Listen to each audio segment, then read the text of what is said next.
You've watched another friendship slowly fade away, despite your best efforts to keep it alive. Every conversation feels forced. Every invitation gets declined.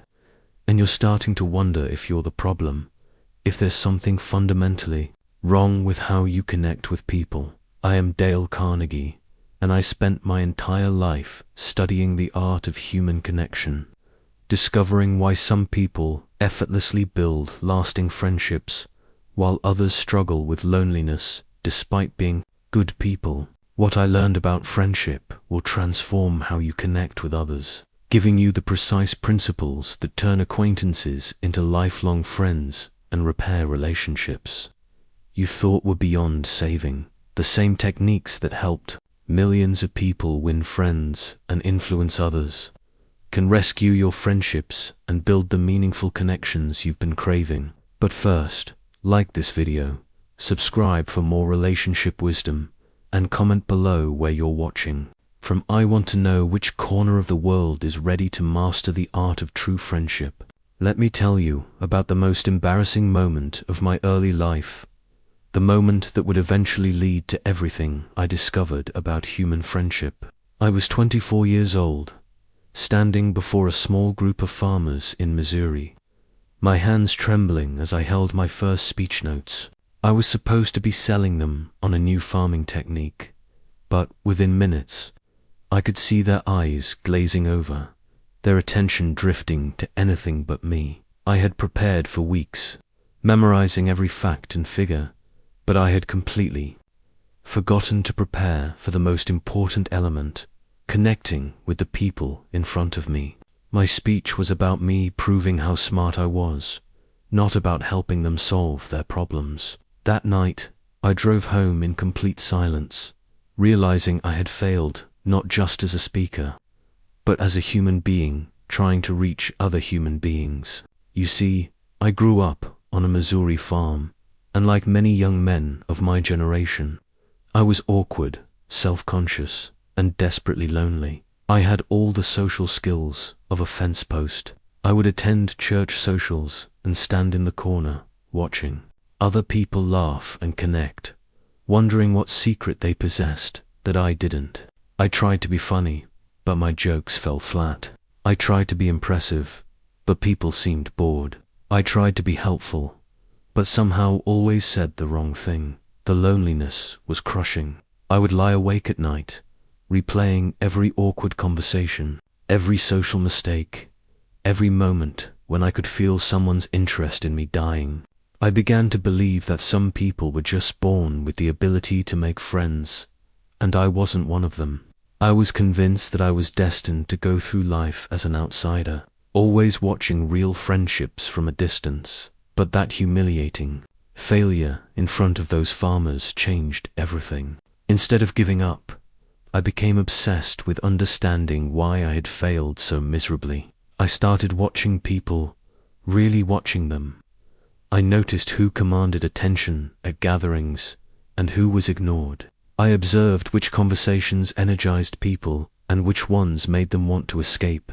I began to see patterns in human behavior that I had never noticed before. I discovered that the people who were most popular, most loved, most successful in friendship weren't necessarily the smartest or the most talented. They were the ones who had learned specific principles about human nature. They understood something about people that I had missed entirely. They knew how to make others feel important, valued, and heard. This revelation became my life's work. I spent the next 20 years studying human relationships, interviewing successful people, and most importantly, testing these principles in my own life. I watched my own transformation from a lonely, awkward young man into someone who could walk into any room and make genuine connections with people from all walks of life. The journey wasn't easy. I made countless mistakes, hurt people's feelings, and sometimes still said the wrong thing. But each failure taught me something new about human nature. Each success gave me confidence that these principles really worked. I learned that friendship isn't about being perfect, it's about being genuinely interested in others and applying specific learnable techniques. What I discovered changed not just my life, but the lives of millions of people who learned these same principles. The same techniques that helped me overcome my crippling social awkwardness can help you build the meaningful friendships you've been craving. But first, you need to understand the fundamental secret that most people never discover. Asterisk, asterisk, here's the most important thing I learned in all my years of studying. Human nature. People don't care how much you know until they know how much you care. This single principle transformed my understanding of friendship and changed the lives of everyone who truly grasped its meaning. Most people approach friendship completely backwards. They think friendship is about being interesting, witty, accomplished, or impressive. They believe that if they can just demonstrate their worth, their intelligence, their success, their humor, others will naturally want to be their friend. This is the greatest mistake in human relationships, and it's why so many good people struggle with loneliness. I discovered this truth during my early days teaching public speaking. I noticed that the students who tried hardest to impress the class were often the least liked, while those who showed genuine interest in their classmates became the most popular. The difference wasn't talent or charisma, was focus. The popular students focused outward on others. The struggling students focused inward on themselves. The fundamental secret is this: you can make more friends in 2 months by becoming interested in other people than you can in 2 years by trying to get other people interested in you. This isn't just a nice platitude. It's a psychological truth rooted in human nature. Every person you meet is carrying an invisible sign that reads, "Make me feel important."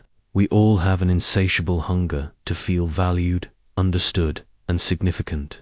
When you genuinely show interest in someone, you're feeding this fundamental human need.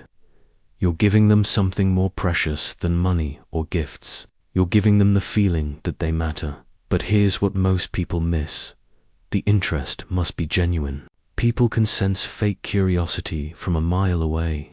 If you're asking questions just to manipulate someone, or because you think you should, they'll feel it. Authentic interest comes from a place of genuine curiosity about the human experience. It comes from recognizing that every person has a unique story, unique struggles, and unique wisdom. I learned this lesson painfully in my early career. I would walk into networking events, trying to impress people with my credentials, my ideas, my accomplishments.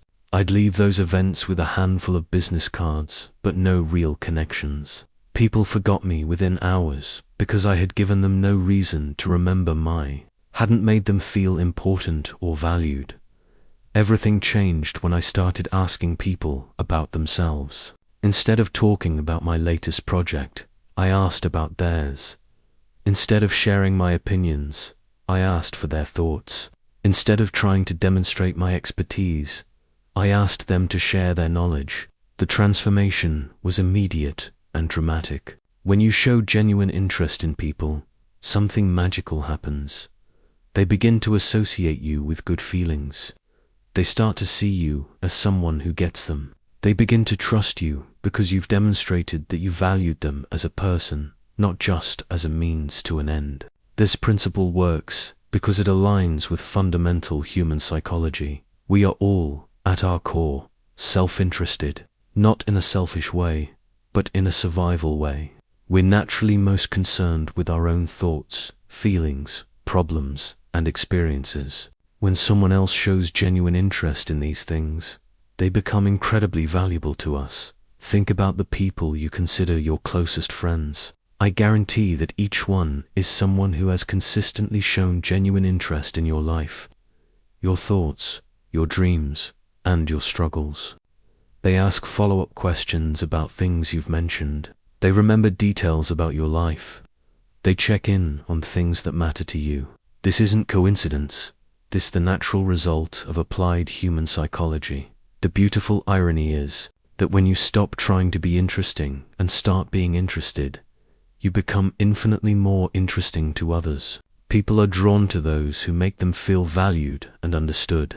They want to spend time with someone who sees them as important and worthy of attention. This principle requires a fundamental shift in mindset. Instead of walking into social situations thinking, how can I get these people to like me? You need to think, how can I learn something valuable from these people?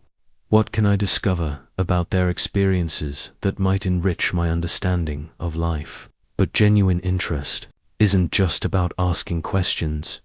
It's about truly listening to the answers, remembering what people tell you, and following up on things that matter to them. It's about seeing each person as a unique individual with valuable experiences and insights, rather than as an audience for your own performance. Asterisk, a person's name is to that person the sweetest and most important sound in any language. This isn't poetry, it's psychology. Your name represents your identity, your individuality, your very essence as a human being. When someone remembers and uses your name, they're acknowledging your existence and importance in a fundamental way. I learned this lesson early in my teaching career when I noticed the dramatic difference in how students responded to me based on whether I knew their names. The students whose names I remembered were more engaged, more cooperative, and more likely to succeed in my classes. Those whose names I struggled with seemed distant and disconnected.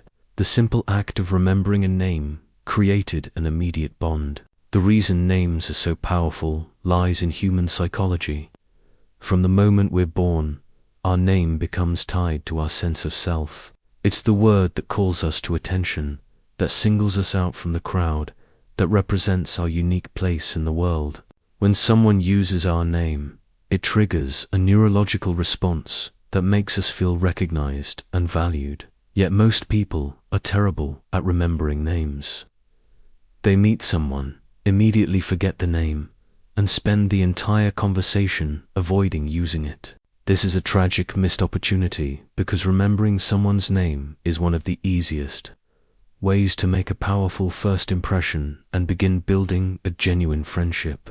The first key to remembering names is to actually listen when someone introduces themselves. Most people are so focused on making a good impression that they're not really paying attention to the name being shared. They're thinking about what they're going to say next, how they look, or whether they're making a good impression. Meanwhile, the most important piece of information, the person's name, goes in one ear and out the other.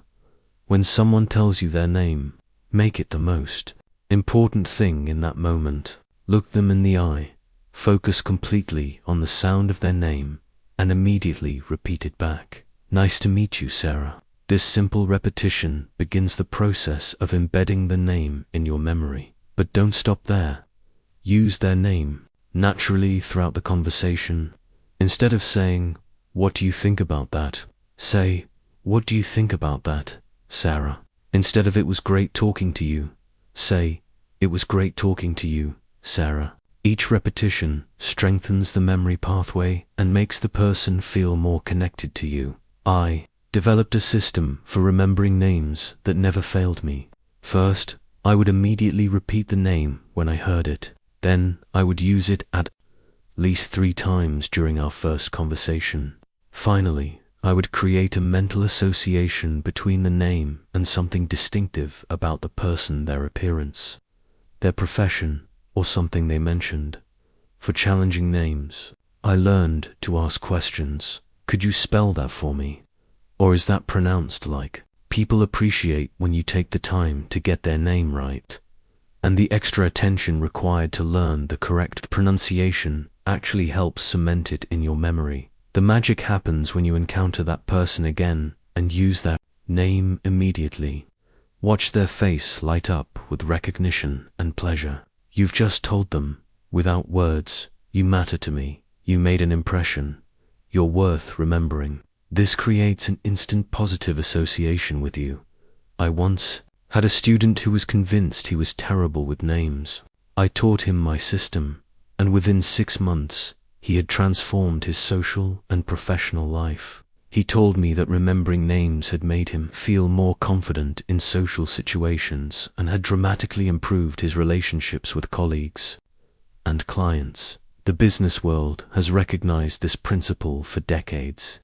Successful salespeople, politicians, and leaders all understand that remembering names is a shortcut to people's hearts. When you remember someone's name, you're distinguishing yourself from the majority of people who forget it immediately.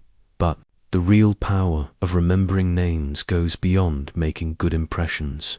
It's about showing respect for the fundamental humanity of every person you meet. When you remember someone's name, you're acknowledging that they exist as an individual, that they have value, and that they're worth the mental effort required to remember them. This principle extends beyond just remembering names, to remembering details about people's lives. When you remember that someone's daughter just started college, that they're training for a marathon, or that they're excited about a new project at work, you're applying the same principle on a deeper level. The effort required to remember names is minimal compared to the relationship benefits it provides. Yet most people won't make this small investment because they believe they're just not good with names. This is almost always an excuse rather than a real limitation.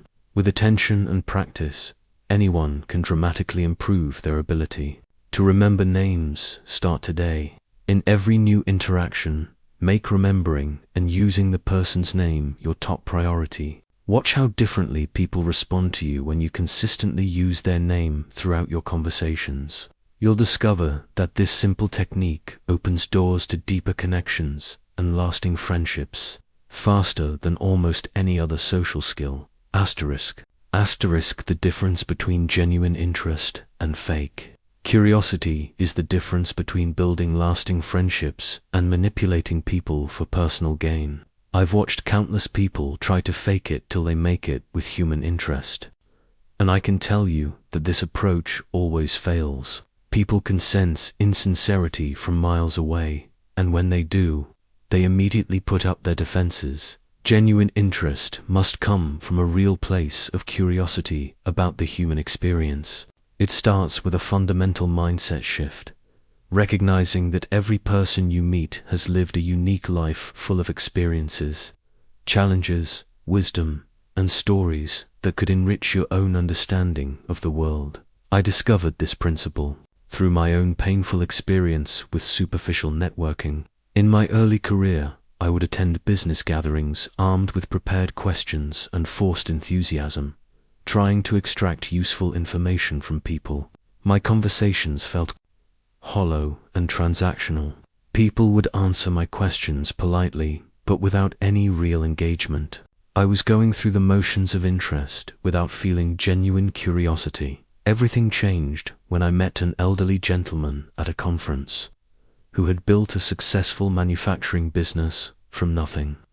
Instead of asking my usual networking questions, I found myself genuinely fascinated by his story. How had he overcome the challenges of starting a business during the Depression? What mistakes had he made? What wisdom had he gained that he wished he could share with younger entrepreneurs? My curiosity was authentic because I recognized that this man had lived through experiences I had never faced and had learned lessons that could benefit me. The conversation lasted for 2 hours, and by the end, we had formed a genuine connection that lasted for years. He became not just a business contact, but a mentor and friend. This experience taught me that genuine interest stems from humility, the recognition that every person has something valuable to teach you. When you approach people with this mindset, your questions become naturally more thoughtful and your listening becomes more focused. The key is to look for what makes each person unique. Everyone has passions, struggles, dreams, and experiences that set them apart. Your job is to discover these distinctive elements and explore them with authentic curiosity. Maybe someone has overcome significant challenges, traveled to interesting places, developed unusual hobbies, or learned valuable lessons through their career or family life. I learned to ask questions that went beyond surface-level small talk. Instead of "What do you do for work?" I might ask, "What's the most rewarding part of your job?" Or "What drew you to that field initially?" Instead of "Do you have kids?" I might ask, What's the most important thing you're trying to teach your children? These questions invite people to share what really matters to them. But asking good questions is only half the equation. Genuine interest requires active, focused listening. This means putting away distractions, making eye contact, and giving people your full attention. It means asking follow-up questions that show you're really processing what they're telling you. It means remembering details from previous conversations and asking about them later. I developed a practice of looking for the passion behind people's words. When someone's voice changes or their eyes light up while discussing a particular topic, that's your cue to dive deeper. That's where you'll find the authentic person beneath the social facade. One of my students once told me she struggled with this because she felt like she wasn't naturally curious about people. I helped her understand that curiosity is a muscle that can be developed. She started by choosing one person each day and challenging herself to discover something genuinely interesting about them. Within months, she had developed a natural habit of curiosity that transformed her relationships. The beautiful paradox of genuine interest is that it makes you more interesting to others. When people feel truly heard and understood by you, they begin to see you as someone special. They start to value your opinion, seek your company, and share more deeply with you. Your authentic interest in them creates a bond that goes far beyond superficial social interaction. Genuine interest also requires emotional intelligence, the ability to read social cues and adapt your approach accordingly. Some people are naturally open and love to share their stories. Others are more reserved and need time to warm up. Some people prefer to discuss ideas and concepts, while others connect through shared experiences or emotions. The goal isn't to become a therapist or to pry into people's private lives. It's to approach each person with genuine curiosity about their unique perspective on life. What challenges have they faced that you haven't? What have they learned that you could benefit from? What experiences have shaped their worldview? When you master the art of genuine interest, social situations become infinitely more enjoyable and productive. Instead of worrying about what impression you're making, you become focused on the fascinating people around you.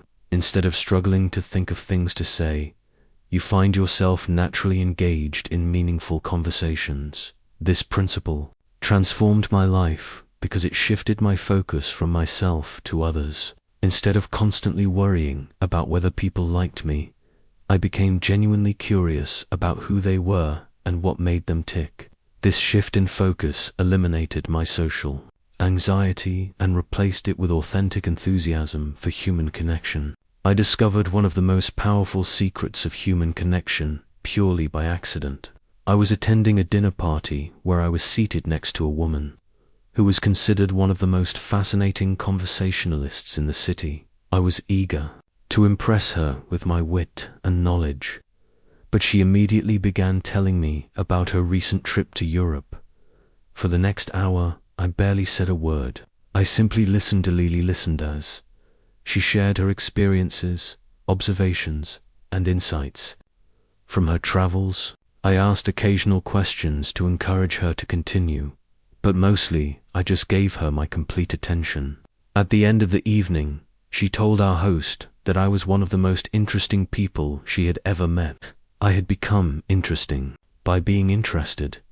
This experience taught me that most people are desperate to be heard, but very few people know how to truly listen. We live in a world where everyone is talking, but almost no one is listening. Most conversations are just two people waiting for their turn to speak, rather than genuine exchanges of ideas and experiences. The difference between hearing and listening is profound. Hearing is passive sound waves hitting your eardrums. Listening is active engaging your mind, heart, and attention to truly understand what someone is communicating. When you master the art of listening, you become magnetic to other people because you're giving them something rare and precious, the feeling of being truly understood. I observed that most people are terrible listeners because they're too focused on themselves. While the other person is talking, they're formulating their response, judging what's being said, or thinking about something completely unrelated. They're physically present but mentally absent, and people can sense this disconnection immediately. True listening requires what I learned to call generous attention, giving someone the gift of your complete focus. This means putting away all distractions, making appropriate eye contact, and using your body language to show that you're fully engaged. It means resisting the urge to interrupt, even when you have something brilliant to add to the conversation. But listening goes deeper than just staying quiet while someone talks. Effective listening involves understanding not just the words being spoken, but the emotions behind them. People communicate on multiple levels simultaneously. They share facts, but they also reveal feelings, concerns, hopes, and fears. The skilled listener learns to hear all these layers. I developed techniques for listening that transformed every relationship in my life. First, I learned to listen for the emotion behind the words. When someone tells you about a challenge at work, they're not just sharing information, they're expressing frustration, anxiety, or disappointment. Acknowledging these emotions shows that you understand them as a complete human being, not just as a source of information. Second, I practiced reflective listening, summarizing what I heard to confirm my understanding. Instead of immediately launching into my own thoughts, I would say something like, "It sounds like you're feeling overwhelmed by the new responsibilities at work, and you're concerned about whether you'll be able to handle everything effectively." This simple technique accomplishes two powerful things. It shows that you were truly listening, and it gives the person a chance to clarify or expand on their thoughts. Third, I learned to ask follow-up questions that demonstrated genuine interest in understanding their perspective more deeply. Instead of changing the subject or offering immediate advice, I would ask questions like, "What do you think would help most in that situation?" Or "How are you feeling about everything now?" These questions keep the focus on them and show that you value their thoughts and feelings. One of my most important discoveries was that people don't usually want advice, they want to be heard and understood. When someone shares a problem with you, your first instinct might be to offer solutions, but most of the time, they already know what they need to do. What they're really seeking is validation, understanding, and emotional support. I learned this lesson when a colleague came to me with concerns about a difficult decision he was facing. I immediately began offering suggestions and solutions, but I could see him becoming more frustrated rather than grateful. Finally, I stopped talking and just listened. Within minutes, he had talked through the situation and arrived at his own solution. He thanked me for my wisdom, even though I had barely said a word. The power of listening extends beyond making others feel good. It also makes you infinitely more knowledgeable and wise. When you truly listen to people, you learn about different perspectives, experiences, and approaches to life. You discover solutions to problems you haven't even faced yet. You gain insights that can improve your own life and relationships. I noticed that the best leaders, the most successful salespeople, and the most beloved friends all shared one common trait. They were exceptional listeners. They had learned that listening was not just about being polite, it was about gathering information, building trust, and creating emotional connections that form the foundation of all strong relationships. Listening also requires patience. In our fast-paced world, we're conditioned to want quick exchanges and immediate results. But meaningful conversations unfold at their own pace. Sometimes people need time to find the right words, to work through their thoughts, or to build up the courage to share something important. When you give people this time and space, you create an environment where deeper connection becomes possible. The most profound listening happens when you learn to listen not just to what people say, but to what they don't say. You start to notice the topics they avoid, the emotions they suppress, the dreams they're afraid to voice. This level of listening requires intuition and emotional intelligence, but it's where the deepest human connections are formed. When you become known as someone who really listens, people will seek you out. They'll want to share their thoughts, their problems, and their dreams with you because they know you'll give them the gift of your attention. You'll find yourself becoming a trusted confidant, a valued friend, and someone others turn to when they need understanding and support. Every human being walks around with an invisible hunger, the hunger to feel important, valued, and significant. This isn't vanity or selfishness. It's one of our most fundamental psychological needs. When you learn to genuinely satisfy this hunger in others, you unlock the secret to creating powerful, lasting friendships. I learned this principle through a painful mistake early in my career. I was invited to speak at a prestigious business conference, and I was so focused on making a good impression that I spent the entire evening talking about my accomplishments, my methods, and my success stories. I thought I was establishing my credibility, but what I was actually doing was making everyone around me feel less important by comparison. The evening was a disaster. Despite my expertise and preparation, I made no meaningful connections. People were polite but distant. I left feeling confused and disappointed until a wise mentor explained what I had done wrong. I had made the entire evening about me, when it should have been about making others feel valued and significant. The fundamental truth is this: people will forget what you said and what you did, but they will never forget how you made them feel. When you consistently make people feel important and valued, they develop a positive emotional association with you that transcends any specific conversation or interaction.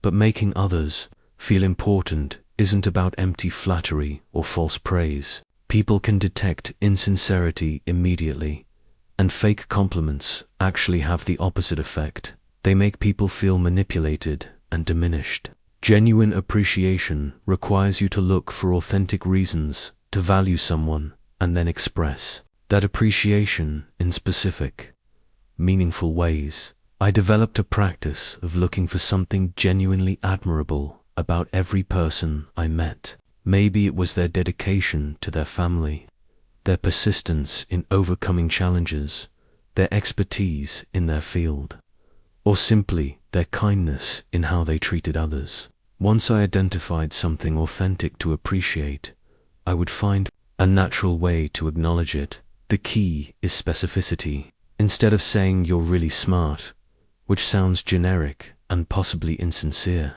I learned to say things like, "I was impressed by how you handled that difficult question in the meeting. You took time to really understand what they were asking before you responded, and your answer was both thoughtful and practical." This specific acknowledgement shows that you were paying attention and that you genuinely noticed something worthwhile. One of the most powerful ways to make people feel important is to ask for their advice or opinion. When you say, "I'd really value your perspective on this," or "you have experience with this that I don't. What do you think I should do?"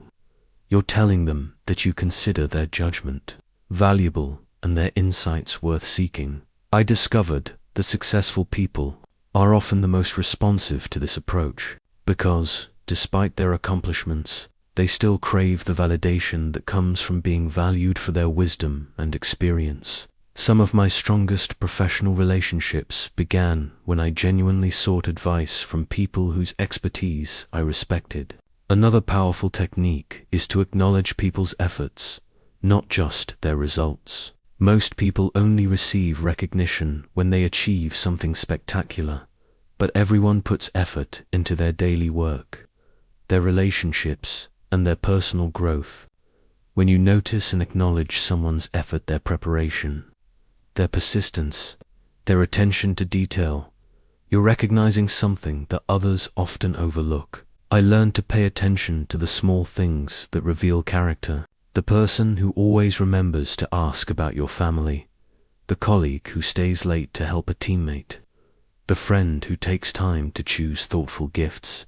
These behaviors deserve recognition because they show the kind of person someone chooses to be, regardless of whether anyone is watching. The principle of making others feel important also applies to how you treat people who seem to have nothing to offer you. The way you interact with servers, clerks, assistants, and other service providers reveals your true character and creates ripple effects you might never see. I made it a practice to learn the names of people who regularly served me: the barista at my coffee shop, the security guard at my office building, the cleaning staff at my hotel. These small gestures of recognition often meant more to them than any tip or payment.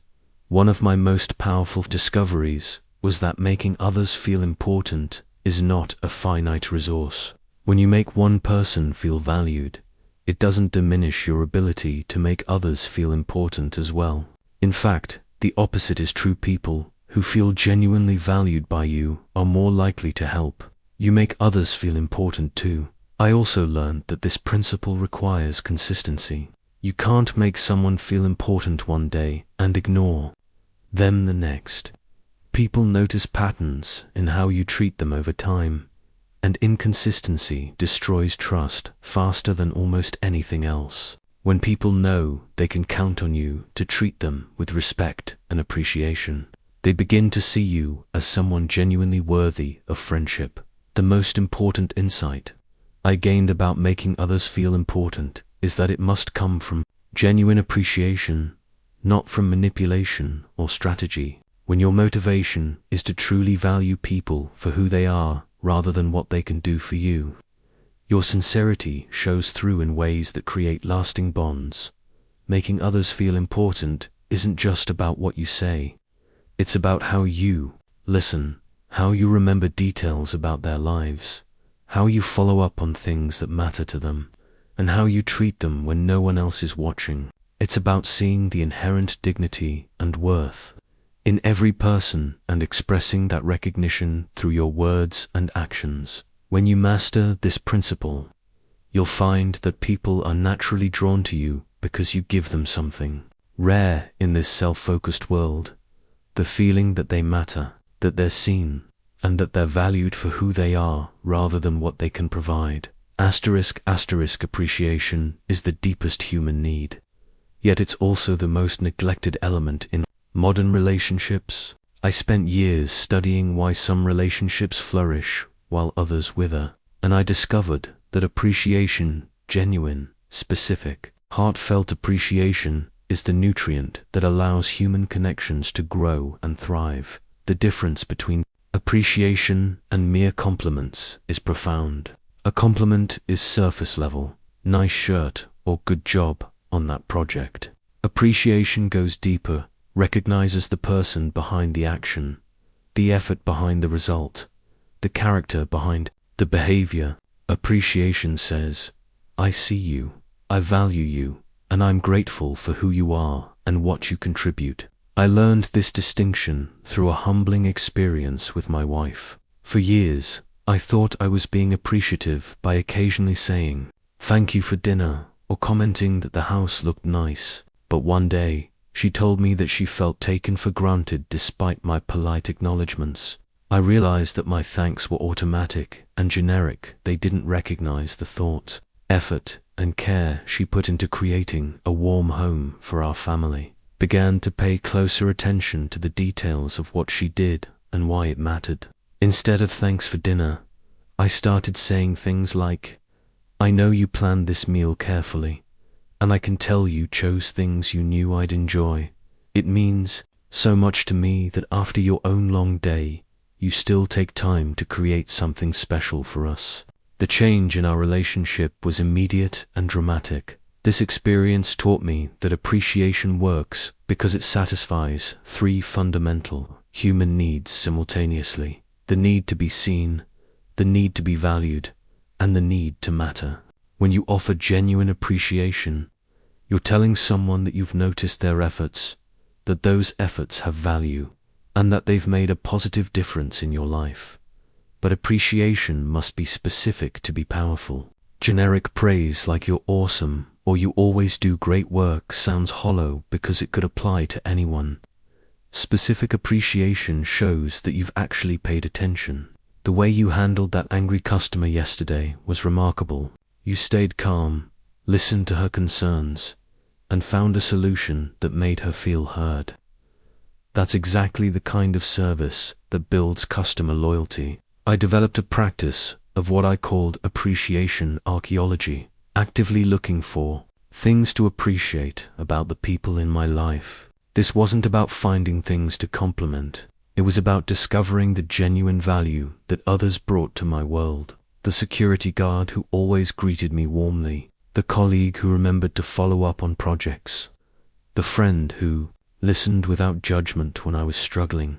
The key insight I gained was that appreciation must focus on what someone chose to do, not just their natural talents or automatic behaviors. Anyone can acknowledge that someone is naturally intelligent or attractive, but recognizing their choices, their kindness, their persistence, their thoughtfulness acknowledges their character and values. I also learned that appreciation is most powerful when it recognizes effort, not just results. In our achievement-oriented culture, we tend to praise people only when they succeed spectacularly. But appreciating someone's effort, their preparation, their perseverance, their willingness to try recognizes the parts of success that are within their control.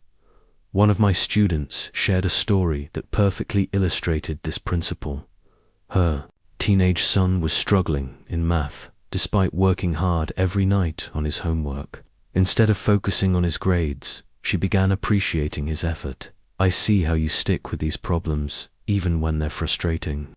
That kind of persistence is going to serve you well in everything you do." His confidence improved, his relationship with her strengthened, and eventually his grades improved too. The timing of appreciation matters as much as the content. Immediate appreciation, acknowledging something while it's still fresh, has more impact than delayed recognition. But ongoing appreciation for enduring qualities and consistent behaviors is equally important. The person who has been reliable for years deserves recognition for that pattern, not just for their latest achievement. I discovered that appreciation creates a positive cycle in relationships. When you consistently appreciate others, they begin to notice and appreciate things about you. They start looking for reasons to value you because you've trained them to focus on positive qualities rather than flaws and shortcomings. Appreciation literally rewires the emotional dynamic of relationships. But perhaps the most important lesson I learned about appreciation is that it changes the appreciator as much as the appreciated. When you actively look for things to value in others, you become more positive, more grateful, and more aware of the good things in your life. You stop taking people for granted because you're constantly noticing the ways they contribute to your world. Appreciation also requires courage because it involves vulnerability. When you tell someone specifically what you value about them, you're revealing what matters to you and opening yourself to potential rejection or dismissal. But this vulnerability is exactly what creates deeper connection. It shows that you're willing to be genuine rather than just polite. I learned to express appreciation not just through words, but through actions that showed I valued someone's contributions. Writing thank you notes for things that others might consider routine, recommending someone for opportunities that matched their strengths, taking time to publicly acknowledge someone's contributions in meetings or social gatherings. The most profound form of appreciation I discovered was what I called identity appreciation, recognizing not just what someone does, but who they are. Instead of just appreciating someone's helpfulness, appreciate their generous spirit. Instead of just appreciating their hard work, appreciate their dedication to excellence.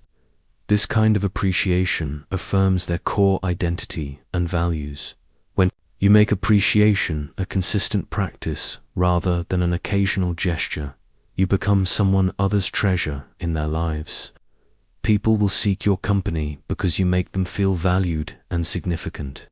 You'll find that your relationships deepen naturally because appreciation creates the emotional safety that allows people to be authentic with you.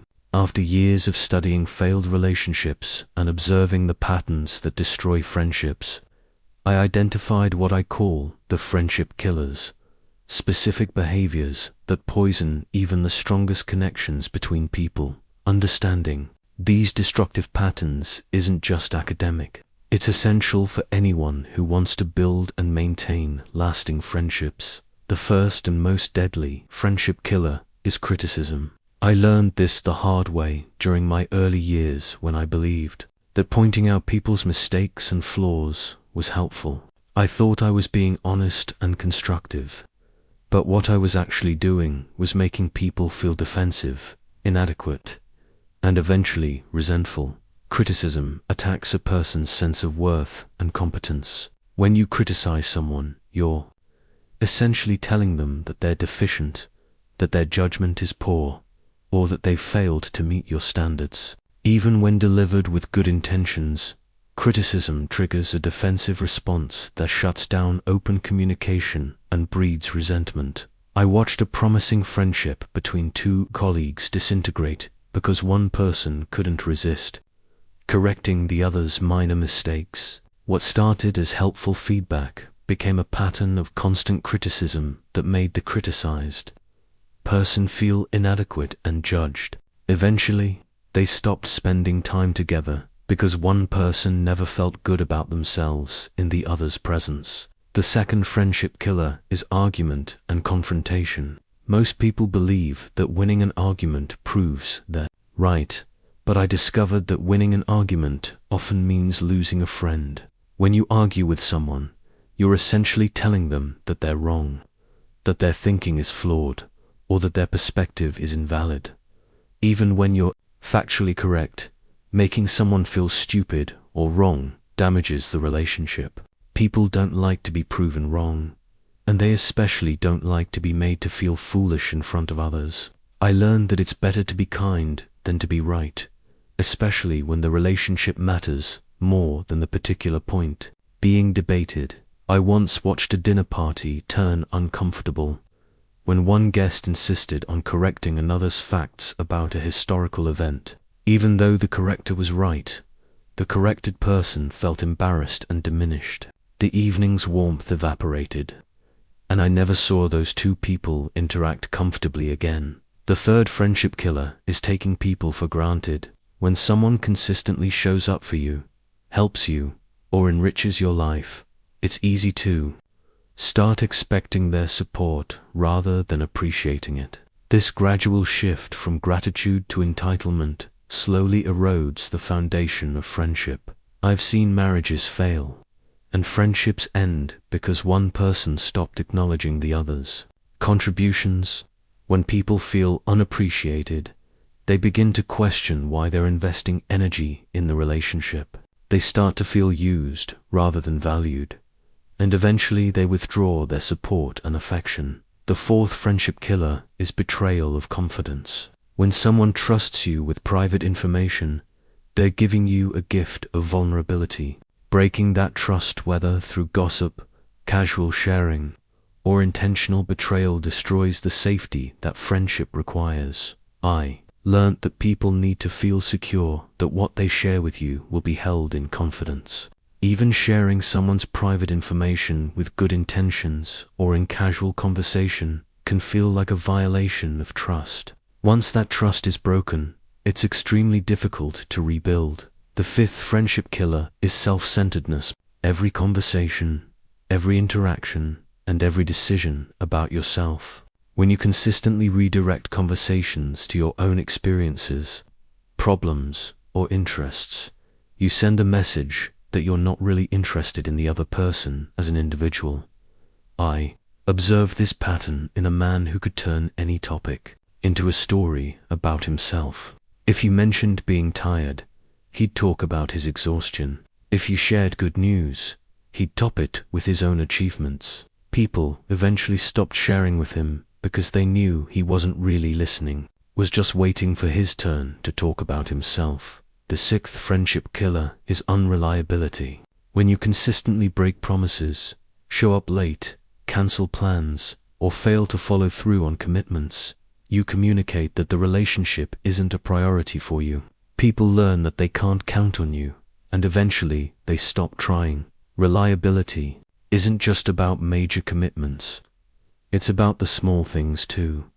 Returning phone calls when you say you will, showing up on time for casual meetings, following through on minor promises. These seemingly insignificant behaviors build or destroy trust over time. The seventh friendship killer is negativity and constant complaining. While friends should be able to share struggles and seek support, relationships can't survive if they become dumping grounds for endless negativity. When every interaction involves complaints, problems, or pessimistic perspectives, people begin to associate you with negative feelings. I knew someone who was intelligent, kind, and well-intentioned, but every conversation with her left me feeling drained because she focused exclusively on problems, frustrations, and disappointments. Despite her good qualities, people gradually avoided her because spending time with her became emotionally exhausting. The eighth friendship killer is competitiveness and one-upmanship. When you consistently try to outdo others' achievements, experiences, or stories, you turn friendship into a competition.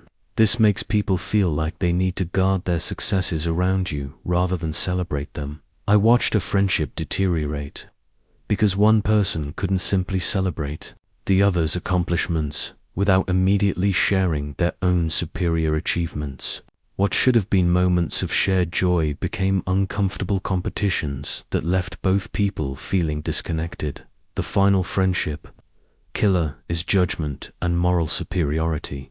When you consistently judge others' choices, values, or behaviors, you create an environment where people feel they need to hide their authentic selves from you. Friendship requires acceptance and grace, not constant evaluation and criticism. The antidote to these friendship killers is developing emotional intelligence and self-awareness.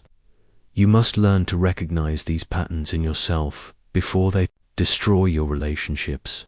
Most people engage in these behaviors unconsciously, believing they're being helpful, honest, or engaged when they're actually pushing people away. I learned to ask myself regularly, am I making this person feel better or worse about themselves? Am I building them up or tearing them down? Am I contributing to their life or taking from it? These questions helped me catch myself before engaging in friendship-killing behaviors. The good news is that recognizing these patterns is the first step to changing them. When you commit to avoiding these friendship killers and replacing them with appreciation, support, and genuine interest, you create the foundation for relationships that can withstand the inevitable challenges that all friendships face. Asterisk, asterisk, a genuine smile is the universal language of friendship.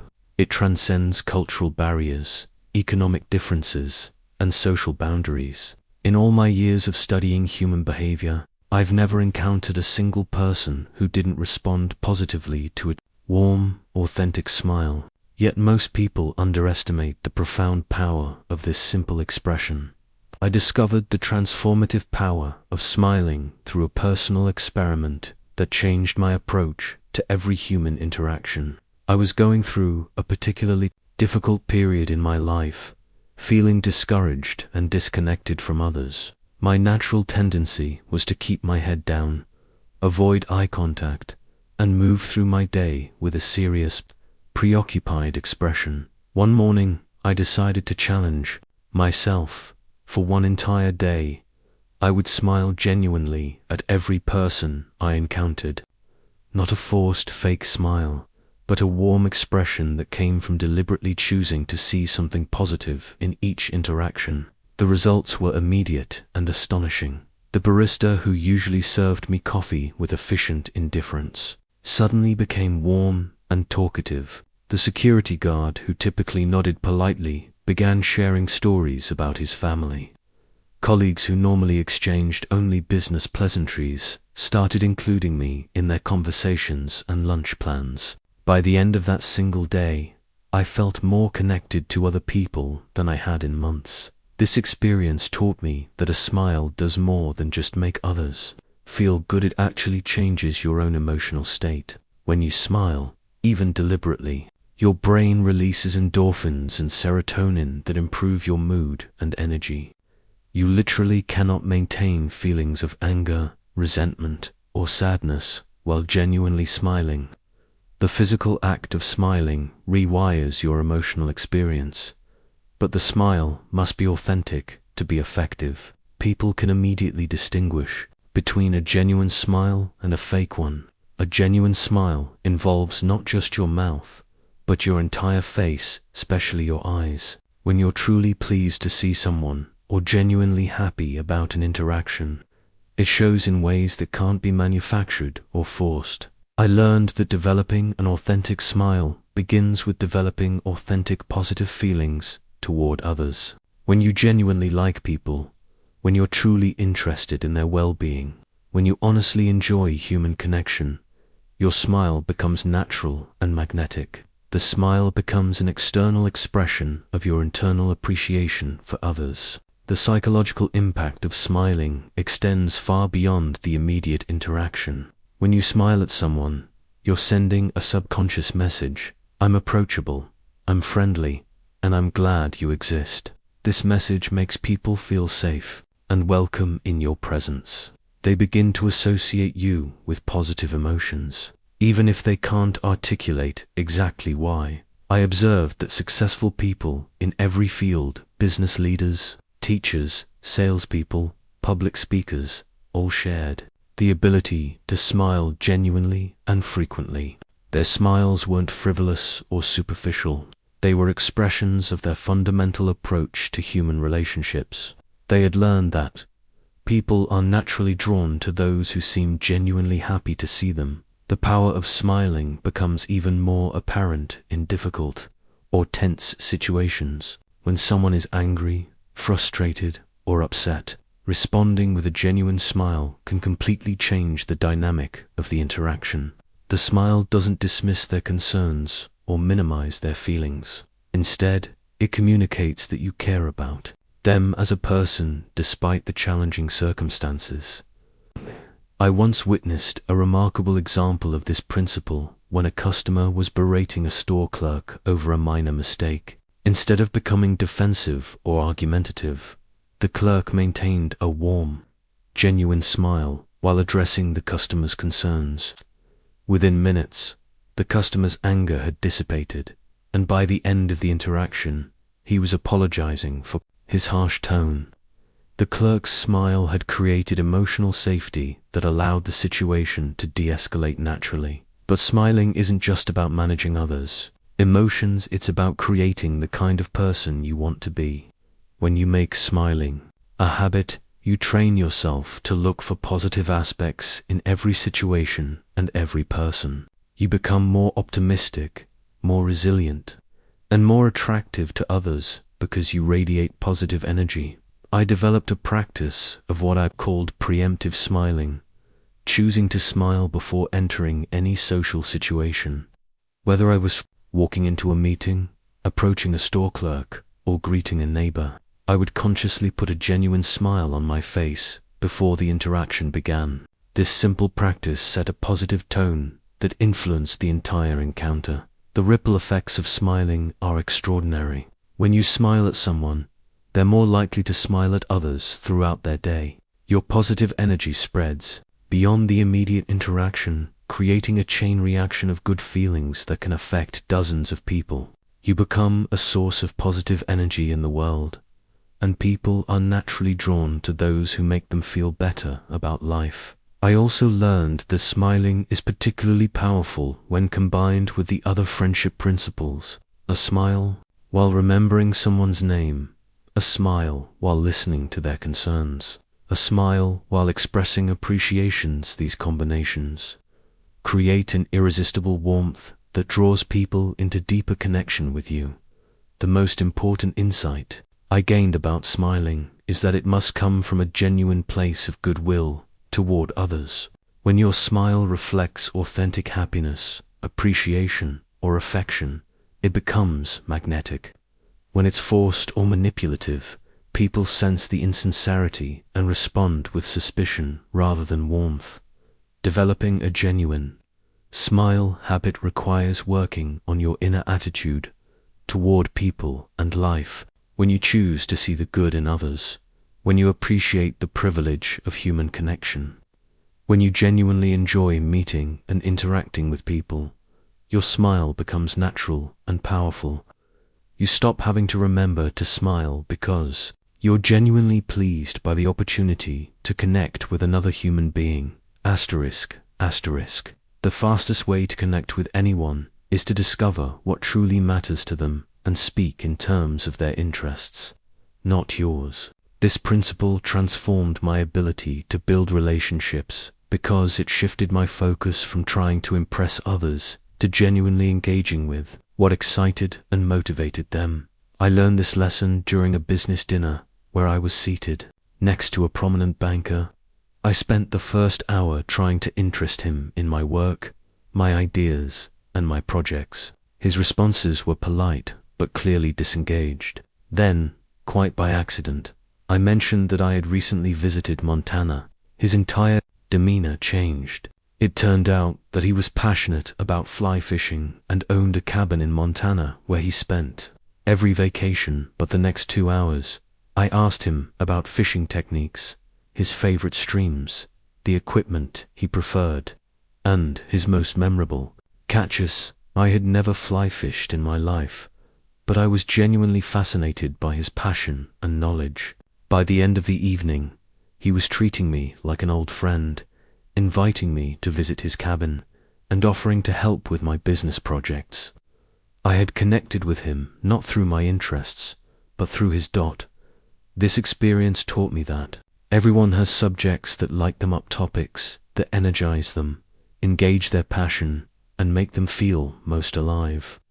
Your job as a friend is to discover these areas of genuine interest and learn to engage with them authentically. The key insight is that people are primarily interested in themselves and their own concerns. This isn't selfishness, it's human nature. We're all the center of our own universe, dealing with our own challenges, pursuing our own dreams, and passionate about our own interests. When you speak in terms of what matters to them, you're meeting them in their world rather than trying to drag them into yours. I developed a systematic approach to discovering people's true interests. I learned to listen for the topics that made their voice change when they spoke faster, with more energy, or with genuine enthusiasm. I watched for the subjects that made their eyes light up or their body language become more animated. These physical cues revealed their authentic passions better than any direct question could. I also learned to ask questions that revealed deeper interests rather than just surface preferences. Instead of, "What do you do for fun?" I might ask, "What's something you've been excited about lately?"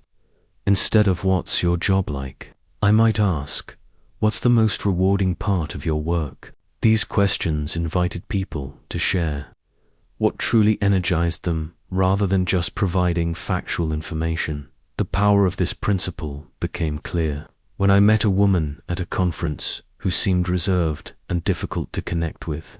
Our initial conversation was stilted and formal until I noticed a small pin on her jacket featuring a dog breed I didn't recognize. When I asked about it, she transformed. She was involved in rescuing and rehabilitating abused animals, and once she started talking about her rescue work, she became animated, passionate, and deeply engaging.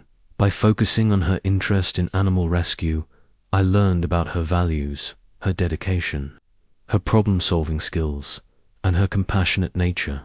What had started as a difficult conversation became a meaningful connection because I had found the topic that revealed who she really was beneath the professional facade.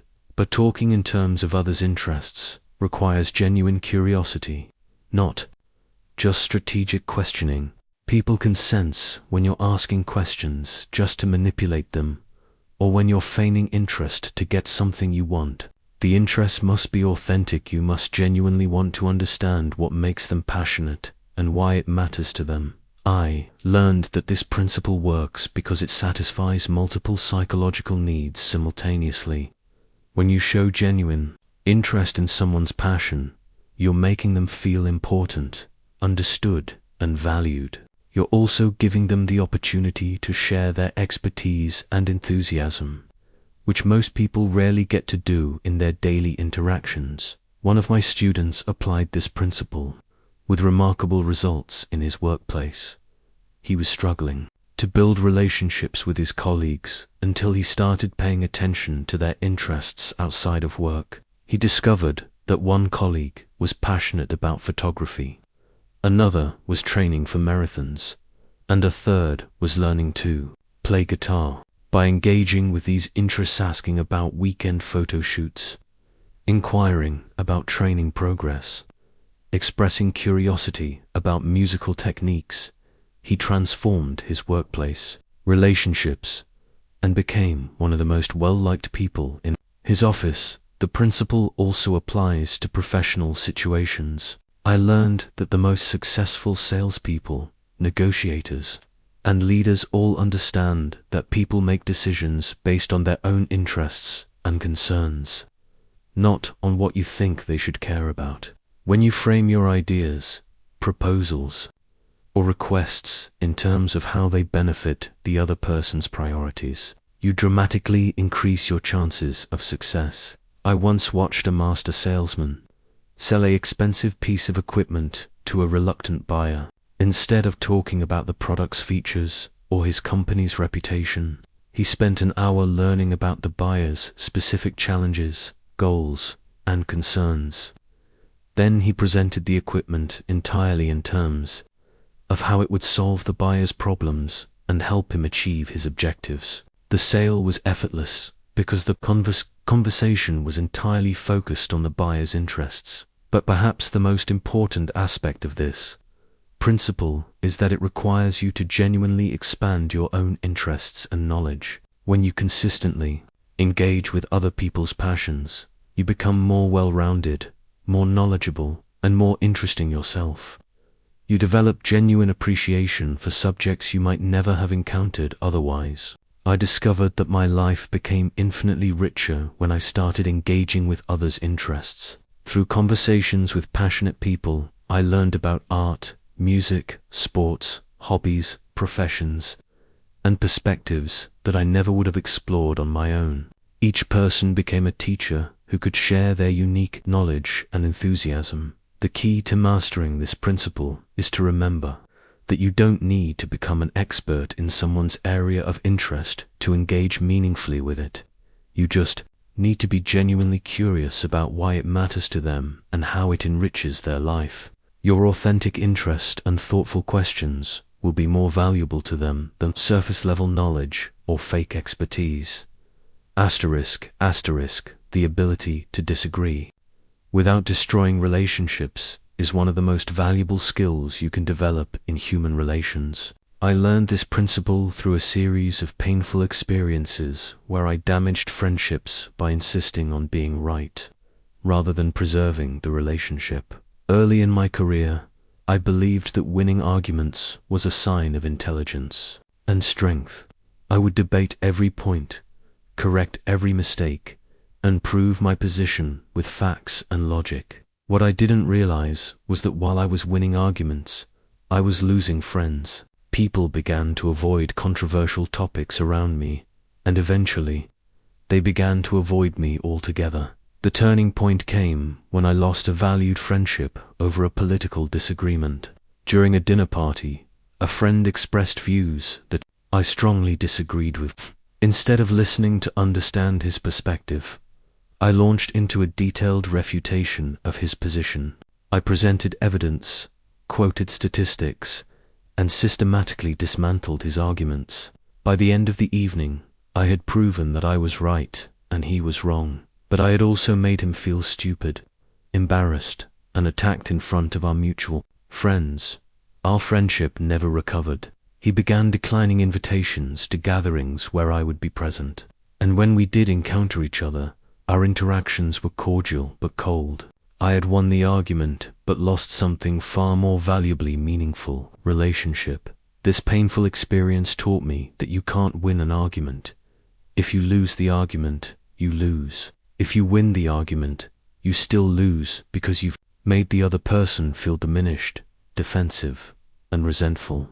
The only way to get the best of an argument is to avoid it entirely. But avoiding arguments doesn't mean avoiding disagreement or suppressing your own views. It means learning to disagree in ways that actually strengthen relationships rather than damage them. I developed a systematic approach to handling disagreements that preserved friendships while still allowing for honest communication. The first principle is to listen, to understand, not to rebut. When someone expresses a view you disagree with, your immediate instinct is to formulate your counter-argument. Instead, focus entirely on understanding why they hold that position. What experiences have shaped their view? What values are they trying to honor?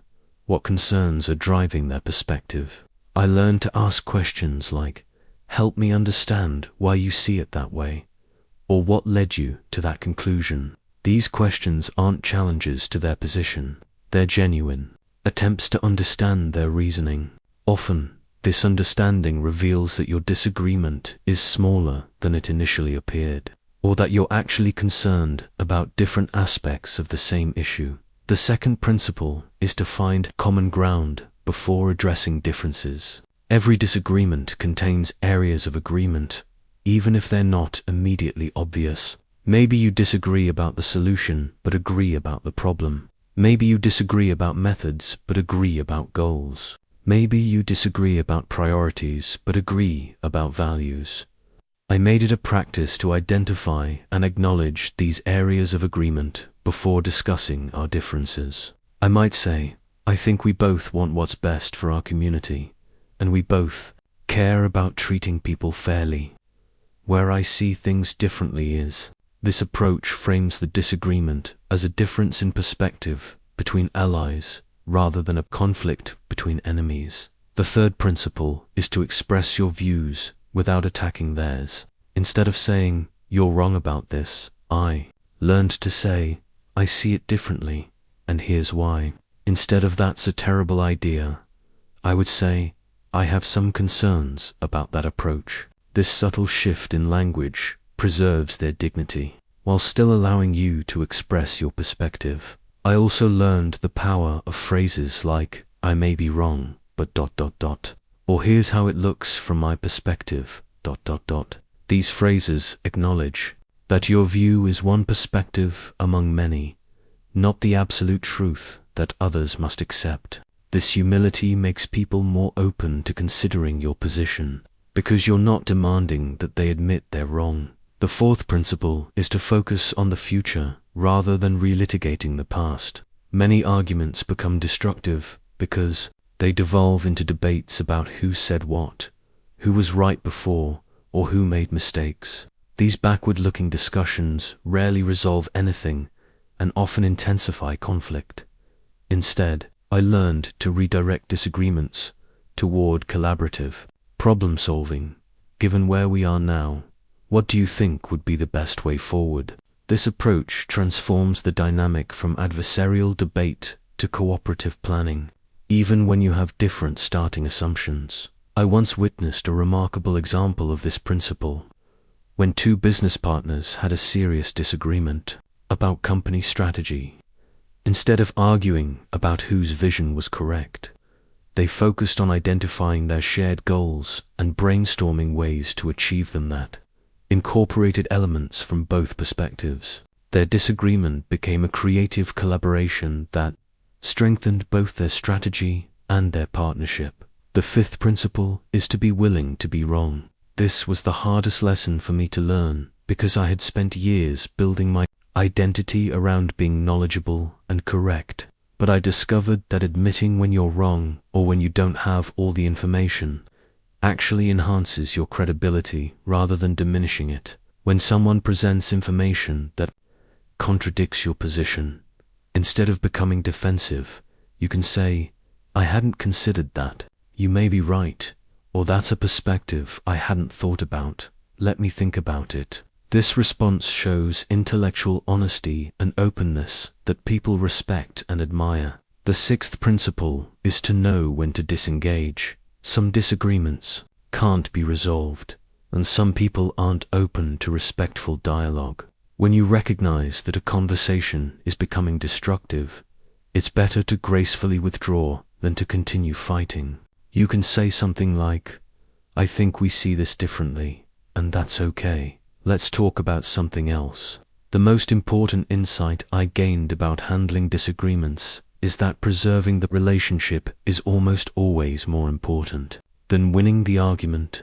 Years from now, you won't remember the details of most disagreements, but you will remember the people who treated you with respect and kindness even when you disagreed. When you master the art of disagreeing without destroying relationships, you become someone others can trust with controversial topics. People will seek your perspective because they know you'll listen respectfully and respond thoughtfully, even when you disagree. This trust becomes the foundation for deeper, more authentic friendships. Asterisk, asterisk. One of the most counterintuitive discoveries I made about human relationships is that admitting your mistakes actually makes people respect you more, not less.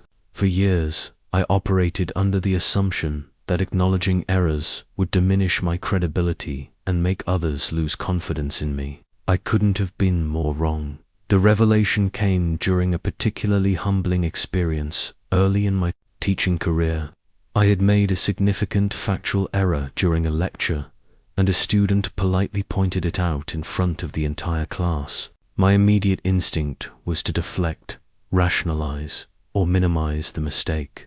Instead, something made me stop and simply say, "You're absolutely right. I made an error, and I appreciate you catching it.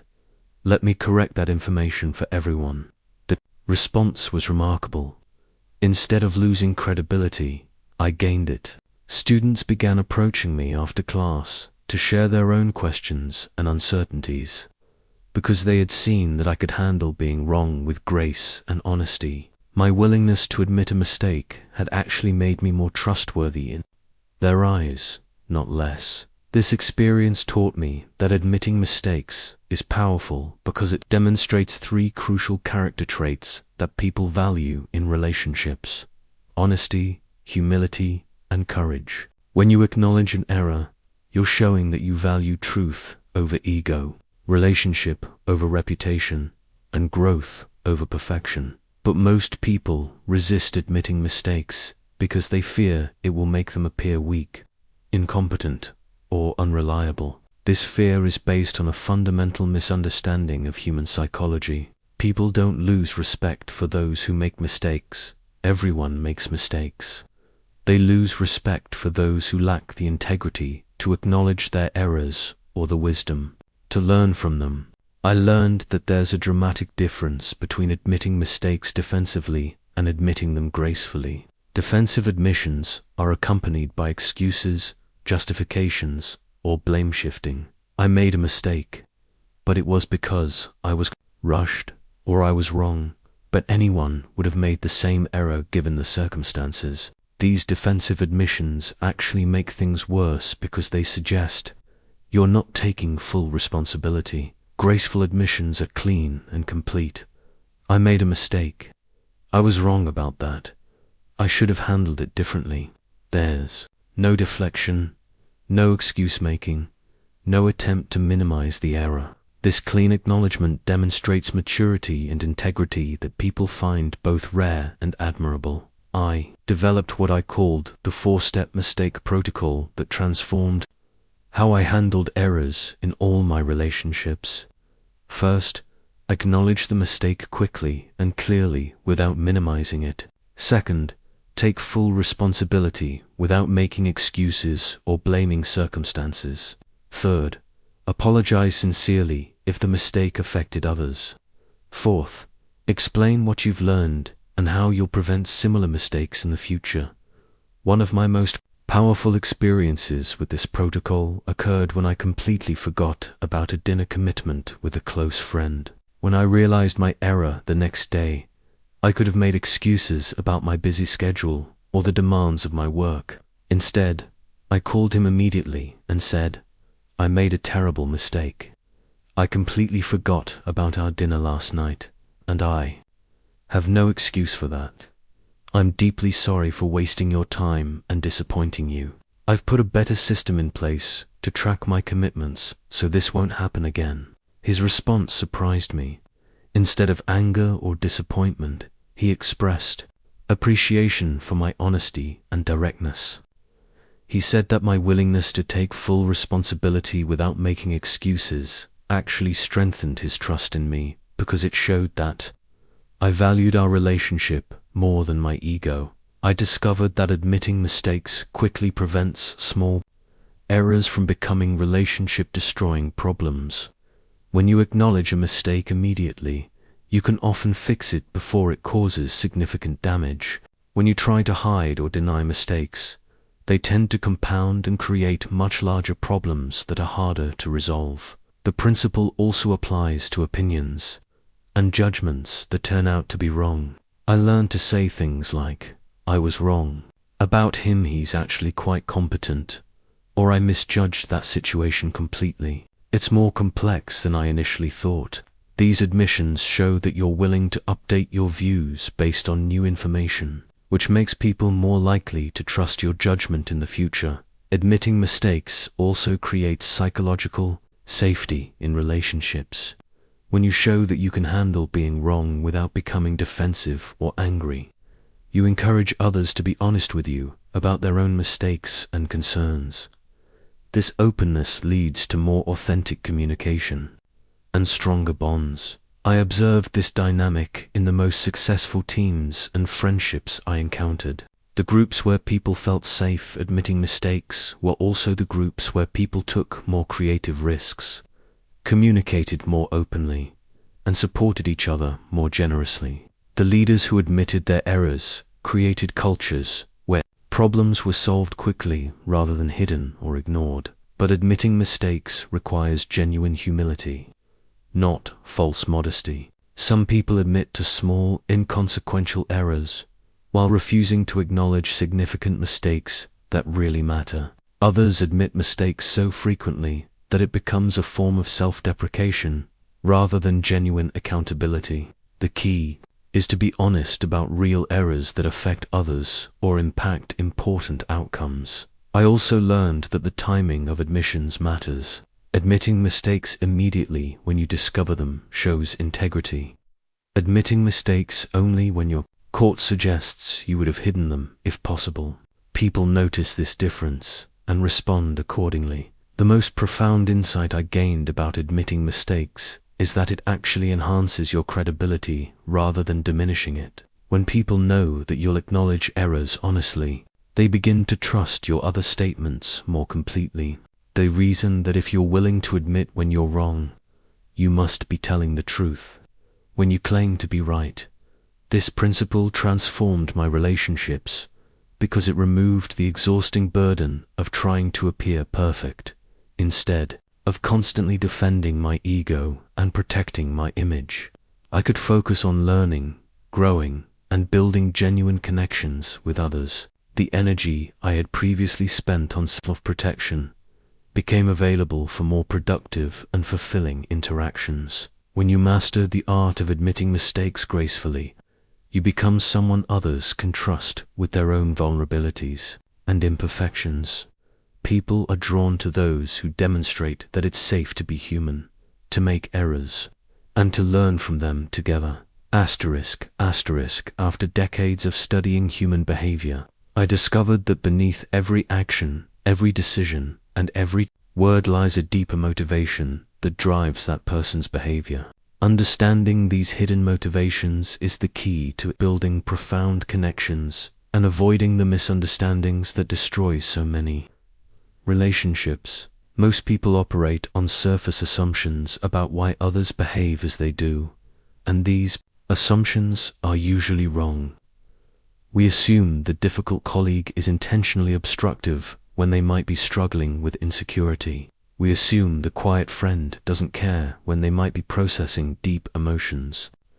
We assume the demanding customer is unreasonable when they might be frightened or overwhelmed. I learned this lesson through a challenging relationship with a colleague who seemed constantly critical and negative. Everyone in our office found him difficult to work with, and I initially assumed he was simply a pessimistic person who enjoyed finding fault with others. Our interactions were tense and unproductive until I took time to understand what was really driving his behavior. Through careful observation and patient conversation, I discovered that his criticism stemmed from a deep fear of failure. He had grown up in poverty and was terrified of making mistakes that might jeopardize his career and his family's security. His negative comments weren't attacks on others, they were attempts to identify and prevent potential problems before they could cause damage. Once I understood his underlying motivation, everything changed. Instead of being annoyed by his criticism, I began to appreciate his thoroughness and attention to detail. Instead of dismissing his concerns, I started asking for his perspective on potential risks. Our relationship transformed from adversarial to collaborative because I was finally responding to his real needs rather than just his surface behavior.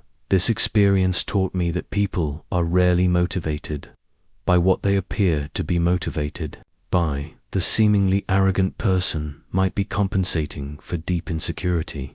The overly generous person might be desperately seeking approval. The withdrawn person might be protecting themselves from past hurt. The controlling person might be trying to create the security they never had. I developed a practice of looking beneath surface behaviors to identify the core human needs that were driving them. I learned that most human behavior is motivated by a relatively small number of fundamental drives: the need for security, the need for significance, the need for connection, the need for growth, and the need for contribution. The need for security drives people to seek stability, predictability, and safety in their relationships and circumstances. People motivated primarily by security might be cautious about change, detailed in their planning, or protective of their resources. Understanding this motivation helps you appreciate their careful approach, rather than seeing them as overly conservative or fearful.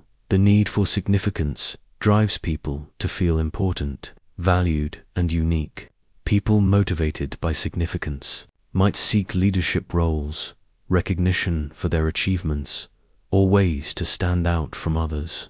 When you understand this motivation, you can help them feel valued and important, which satisfies their deepest need and creates strong loyalty. The need for connection drives people to feel loved, accepted, and part of something larger than themselves. People motivated by connection prioritize relationships, seek harmony, and often sacrifice their own preferences to maintain social bonds. Recognizing this motivation helps you understand why they might avoid conflict or go to great lengths to help others. The need for growth drives people to learn, develop, and become better versions of themselves. People motivated by growth are often restless with the status quo, excited by challenges, and energized by learning opportunities. Understanding this motivation helps you engage with their desire for development and progress.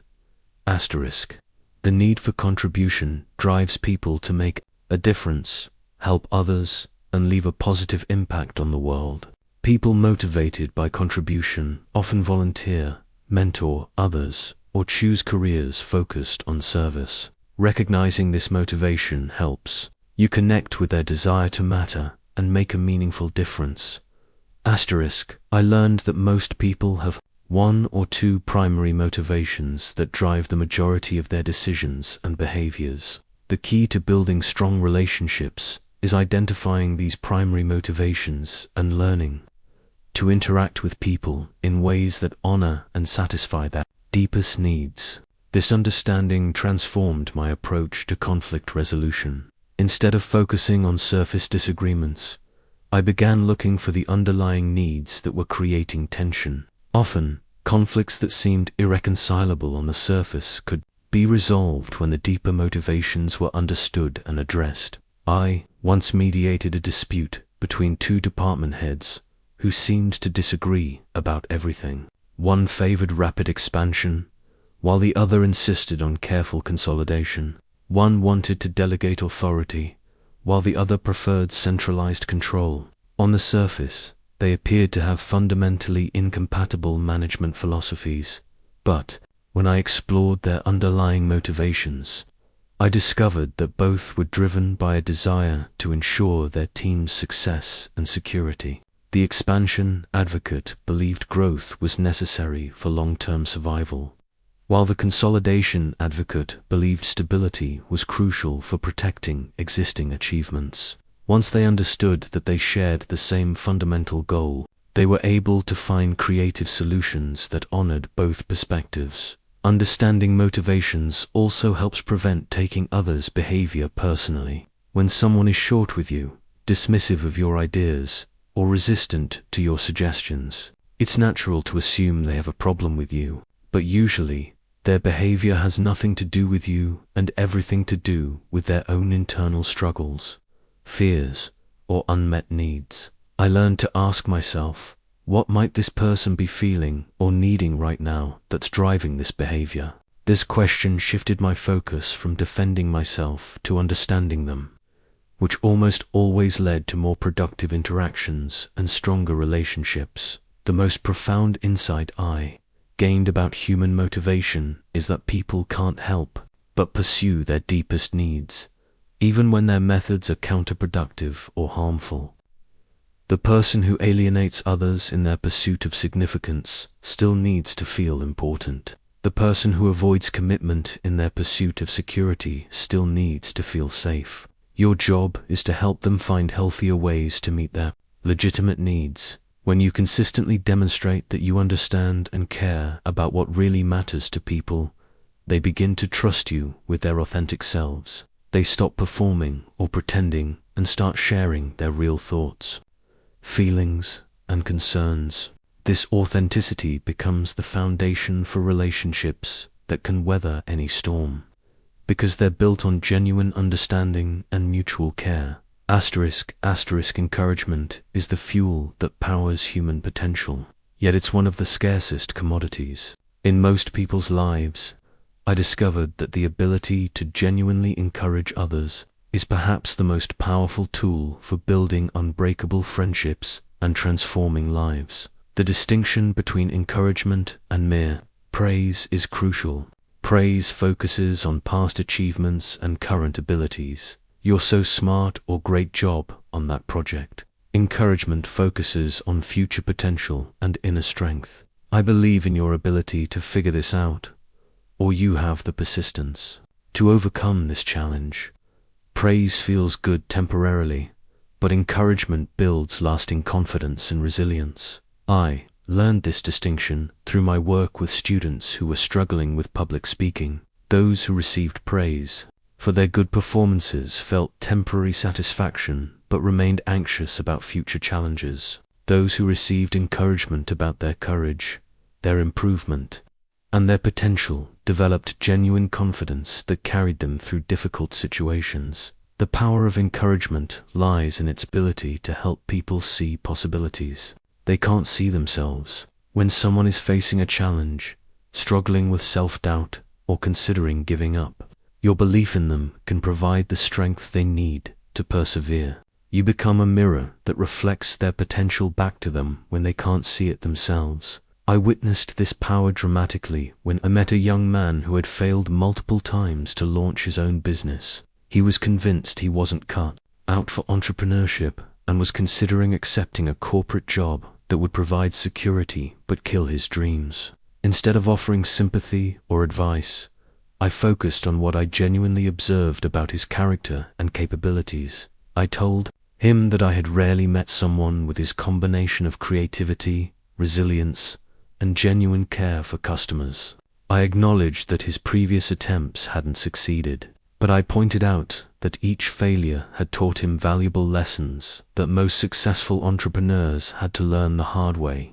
I expressed my conviction that his unique approach and persistent character would eventually create something remarkable. 6 months later, He launched a business that became incredibly successful. He later told me that our conversation had been the turning point, not because of any specific advice I gave, but because someone he respected believed in his potential when he had stopped believing in himself. This experience taught me that encouragement must be specific and genuine to be powerful. Generic encouragement, like "you can do it" or "I believe in you," lacks the impact of specific observations about someone's character, abilities, or progress. When you encourage someone, point to specific qualities you've observed, specific improvements you've noticed, or specific strengths they've demonstrated.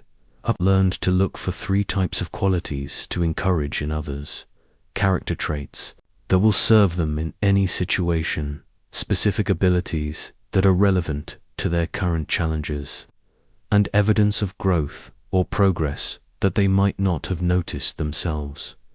Character traits include things like persistence, integrity, compassion, courage, creativity, or dedication. These qualities transcend specific situations and circumstances. When you encourage someone's character, you're affirming something fundamental about who they are as a person. Specific abilities include skills, knowledge, experience, or talents that are relevant to what they're trying to accomplish. Maybe they have excellent analytical skills, natural teaching ability, or a gift for bringing out the best in others. Encouraging these abilities helps people recognize resources they can draw upon. Evidence of growth includes improvements in their skills, increased confidence in their approach, or progress toward their goals. People often don't notice their own development because change happens gradually. When you point out specific ways they've grown or improved, you help them see that they're moving in the right direction. The timing of encouragement is as important as the content. Encouragement is most powerful when people are facing challenges, experiencing setbacks, or doubting their abilities. These are the moments when your belief in them can make the difference between giving up and pushing forward. I developed a practice of what I called preemptive encouragement, affirming people's strengths and potential before they faced major challenges. This approach built their confidence in advance and gave them a reservoir of support to draw upon when difficulties arose. But encouragement must be honest to be effective. False encouragement, telling someone they're capable of something they're clearly not suited for, is actually harmful because it sets them up for failure and disappointment. Genuine encouragement is based on real observations of real qualities and real potential. I learned to encourage people's effort and approach, rather than just their natural talents. When you tell someone you're naturally gifted at this, you're praising something they can't control. When you tell someone your dedication to improving is really paying off, you're encouraging something they can control and choose to continue. The most profound form of encouragement I discovered was what I called identity encouragement, helping people see positive aspects of their identity that they might not recognize. Instead of just encouraging someone's performance, you encourage who they are becoming or who they already are at their best. For example, instead of just saying you handled that difficult conversation well, you might say you're becoming someone who can navigate challenging situations with both honesty and compassion. That's a rare and valuable quality. This type of encouragement helps people see themselves in a more positive light and inspires them to live up to that identity. I also learned that encouragement creates a positive cycle in relationships. When you consistently encourage others, they begin to see themselves more positively, which makes them more confident, more optimistic, and more successful. Their success reflects well on your judgment and makes them grateful for your support. They also become more likely to encourage others. Spreading the positive impact of your initial encouragement. The ability to encourage others effectively requires developing what I called potential vision, the ability to see people's unrealized capabilities and positive qualities that they might not see themselves. This skill improves with practice as you learn to look beyond current performance to underlying character and emerging abilities. When you master the art of encouragement, you become a source of strength and hope in others' lives. People will seek your company because you help them feel capable and optimistic about their future. You'll find that your encouraging words often become turning points in people's lives, moments they remember years later as the time when someone believed in them enough to help them believe in themselves. The difference between casual acquaintances and lifelong friends isn't intensity, it's consistency. After studying relationships that had endured for decades, I discovered that lasting friendships are built through small, regular investments. Over time, rather than dramatic gestures or intense connections, I learned this lesson by examining my own relationships and identifying the friends who had remained close through decades of change, challenge, and geographic separation. What I found surprised me. These weren't necessarily the people I had the most in common with, or the most exciting experiences with. They were the people who had consistently demonstrated that I mattered to them, regardless of circumstances. One of my closest lifelong friends was a man I met in my 20s, who was quite different from me in personality, interests, and background. What made our friendship endure wasn't our similarities, but his consistent habit of staying connected. He remembered important events in my life, checked in during difficult periods, and maintained contact even when months passed between our conversations.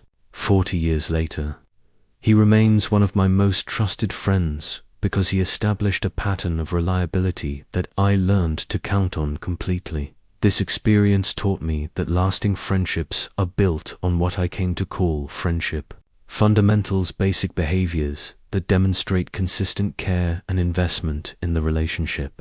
These fundamentals are more important than compatibility, shared interests, or even frequency of contact. The first fundamental is remembering what matters to people.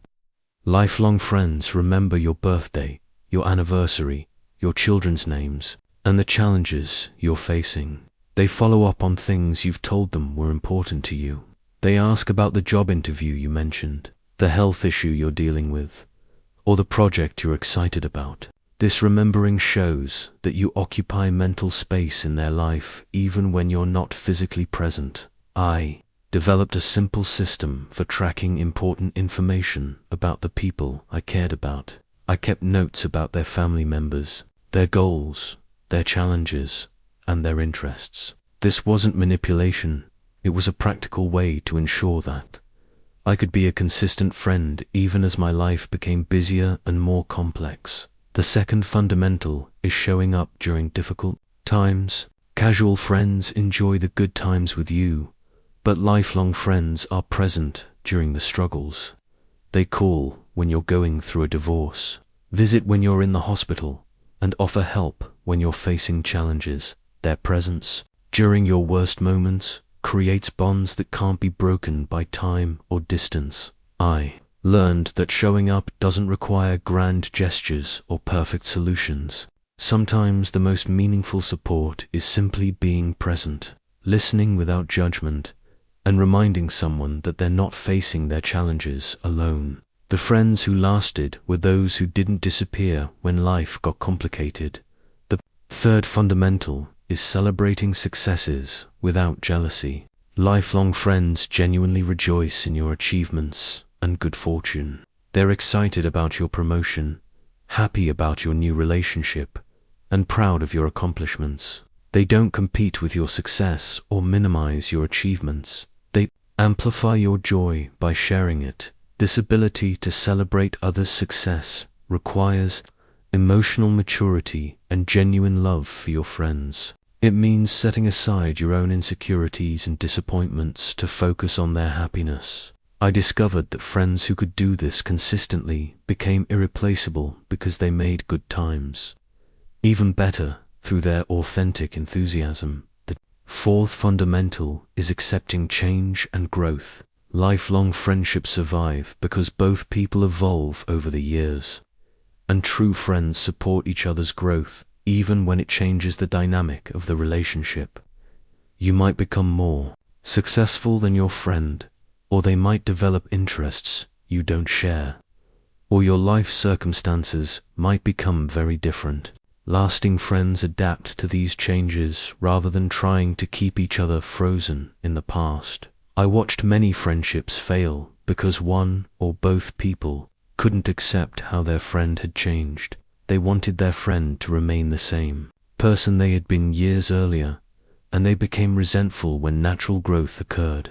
The friendships that lasted were those where both people encouraged each other's development and found new ways to connect as they evolved. The fifth fundamental is consistency over intensity. Many people mistake passionate but sporadic connection for deep friendship.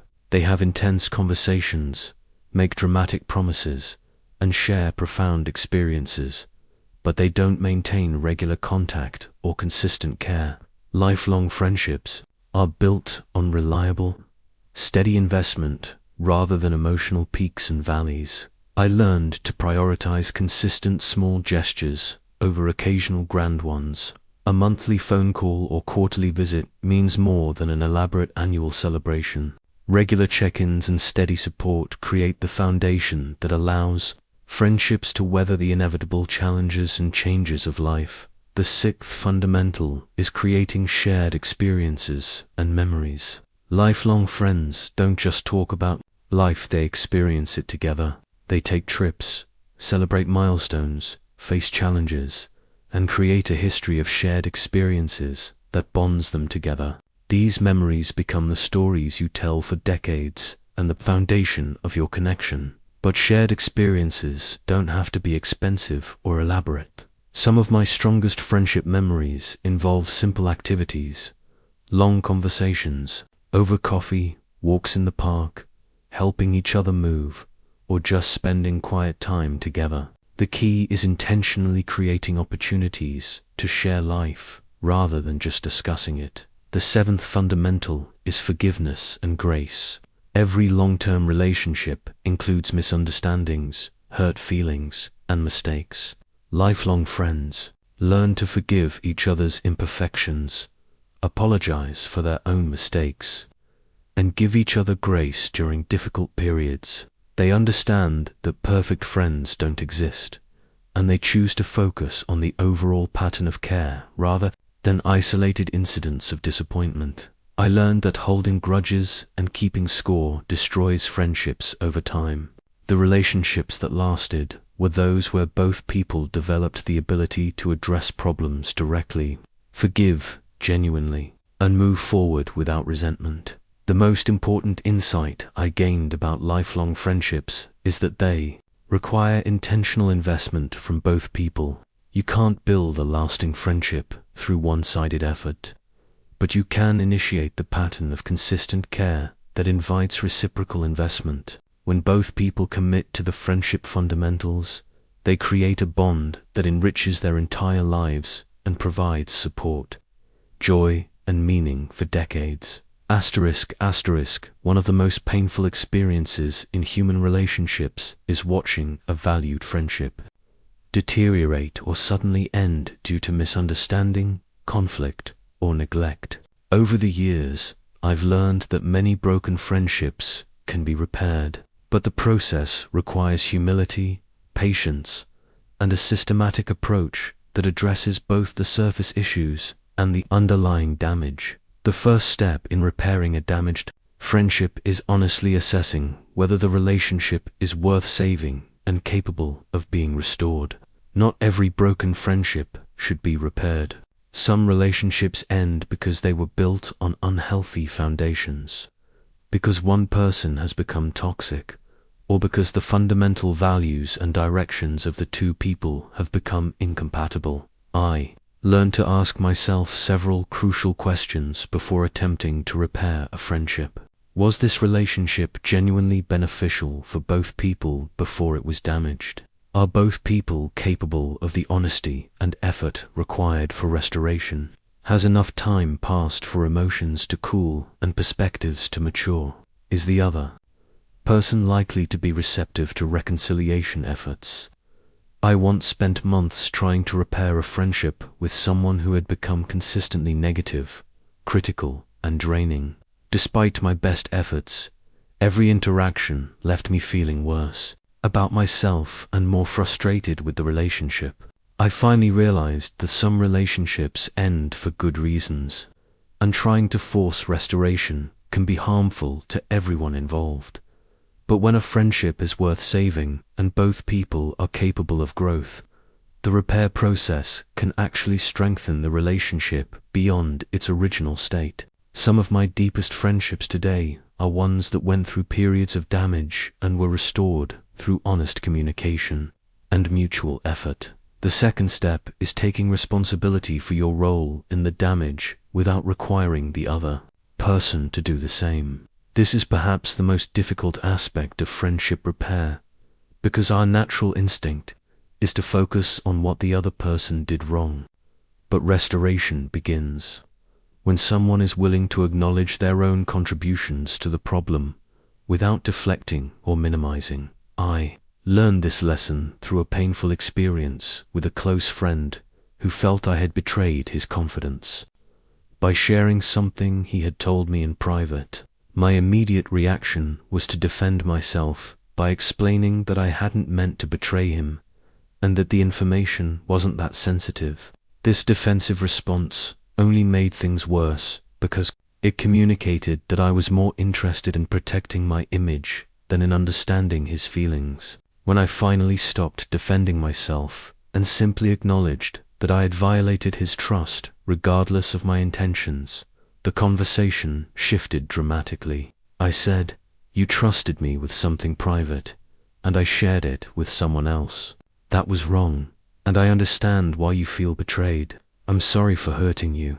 This acknowledgement opened the door for honest conversation about how to rebuild trust. The third step is reaching out with humility and without expectations. The approach you take in initiating contact sets the tone for the entire restoration process. Demanding immediate forgiveness, expecting the other person to meet you halfway, or focusing on your own hurt feelings will likely sabotage your efforts before they begin. I developed a simple formula for initial contact. Acknowledge the damaged relationship. Take responsibility for your part. Express genuine regret for the hurt caused, and ask for the opportunity to have an honest conversation. The message might sound like, "I know our friendship has been strained, and I realize I contributed to that through my actions. I'm sorry for the hurt I caused, and I'd value the chance to talk with you about how we might move forward." The fourth step is listening without defending. When someone agrees to discuss repairing the relationship, your primary job is to understand their perspective fully before trying to explain your own. This means listening to their hurt, their anger, and their concerns without immediately correcting their perceptions or defending your actions. I learned that people need to feel heard and understood before they can consider forgiveness or reconciliation. Even if their interpretation of events differs from yours, their feelings about what happened are valid and deserve acknowledgement. Saying something like, "I can understand why my actions would make you feel that way," shows that you're prioritizing understanding over being right. The fifth step is rebuilding trust gradually through consistent actions. Trust isn't restored through apologies or promises. It's rebuilt through reliable behavior over time. This means following through on every commitment you make, being completely honest in all your interactions, and demonstrating through your actions that you've learned from the mistakes that damaged the relationship. I once worked to repair a friendship that had been damaged by my failure to support my friend during a difficult period in his life. Rebuilding that trust required months of consistent check-ins, reliable follow-through on small commitments, and patient demonstration that I had become a more dependable friend. The process was slow, but it eventually restored a relationship that became stronger than it had been originally. The sixth step is accepting that the restored friendship may be different from the original relationship. People change through difficult experiences, and the friendship that emerges from restoration might have different boundaries, different dynamics, or different levels of intimacy than the original relationship. This isn't necessarily negative. The repaired relationship is actually healthier because both people have learned important lessons about communication, boundaries, and mutual respect. The key is being open to the new form the friendship takes, rather than trying to recreate exactly what existed before. The seventh step is being patient with the timeline of restoration. Trust is broken quickly, but rebuilt slowly. People need time to observe new patterns of behavior, to process their feelings, and to gradually lower their defenses. Pushing for rapid reconciliation or expressing frustration with the pace of restoration can undermine the entire process. I learned that some friendship repairs take months or even years to complete fully. The timeline isn't under your control. Your job is to consistently demonstrate, through your actions, that you're committed to being a trustworthy friend, regardless of how long the process takes. The most important insight I gained about repairing friendships is that the process often reveals whether the relationship was built on a solid foundation. Friendships based on genuine care, mutual respect, and shared values can usually be restored with effort and patience. Relationships based on convenience, superficial compatibility, or one-sided benefit are less likely to survive the stress of damage and repair. When a friendship repair is successful, it often results in a stronger, more honest, and more resilient relationship. Both people have demonstrated their commitment to the friendship by working through difficulty rather than abandoning it. They've also developed better communication skills and deeper understanding of each other's needs and boundaries. The courage to attempt friendship repair, even when success isn't guaranteed, demonstrates the kind of character that attracts and maintains strong relationships throughout life. People respect those who are willing to take responsibility for their mistakes and invest effort in restoring damaged relationships, rather than simply moving on to easier connections. After spending a lifetime studying and teaching the principles of human connection, I've learned that knowledge without application is worthless. The friendship principles I've shared with you are only valuable if they become automatic habits that guide your daily interactions with others. The transformation from loneliness to meaningful connection happens not through occasional grand gestures, but through consistent daily practices. In my final years, I developed what I called my daily friendship practice, a simple system for applying these principles consistently until they became second nature. Every morning, I would remind myself of 3 fundamental commitments: to be genuinely interested in the people I would encounter, to look for opportunities to make others feel valued, and to approach every interaction with warmth and appreciation. These weren't empty affirmations or positive thinking exercises. They were practical reminders that shaped how I prepared for each day and how I evaluated my interactions each evening. Did I remember people's names? Did I listen more than I talked? Did I express genuine appreciation for others' contributions? Did I handle disagreements with grace? Did I encourage someone who needed support? The beauty of making friendship principles into daily habits is that they eventually require no conscious effort. Just as you don't have to think about walking or breathing, you stop having to remember to be interested in others or to express appreciation becomes your natural way of being in the world. I learned that the most effective way to build these habits is to focus on one principle at a time until it becomes automatic, then add another. Trying to apply all the principles simultaneously can be overwhelming and lead to failure. But mastering one principle thoroughly before moving to the next creates a foundation of success that makes each subsequent habit easier to develop. Start with the principle that feels most natural to you, or addresses your biggest challenge in relationships. If you struggle with remembering names, make that your focus for the next month. If you tend to talk too much, concentrate on becoming a better listener. If you rarely express appreciation, make that your daily practice. For each principle, create a specific, measurable daily practice. Instead of just being more interested in others, commit to asking at least 3 thoughtful questions in conversations each day. Instead of just being more appreciative, commit to expressing specific appreciation to one person daily. These concrete practices make the principles actionable rather than just aspirational. I also learned the importance of tracking your progress without becoming obsessive about it. At the end of each day, briefly reflect on how well you applied your chosen principle. What went well? What could you improve? How did people respond differently to you? This reflection reinforces the positive changes and helps you identify areas for growth. But the most important aspect of living these principles daily is remembering that they must come from genuine care for others, not from manipulation or self-interest. People can sense the difference between someone who applies these techniques to get something and someone who practices them because they genuinely value others. The principles only work when they spring from authentic appreciation for human connection. I discovered that as these principles became habits, they transformed not just my relationships, but my entire outlook on life. When you consistently focus on others' interests, needs, and well-being, you become less self-conscious and more confident. When you regularly express appreciation and encouragement, you train your mind to notice positive qualities in people and situations. When you practice forgiveness and grace, you become more resilient and less reactive to others' imperfections. The ripple effects of living these principles extend far beyond your immediate relationships.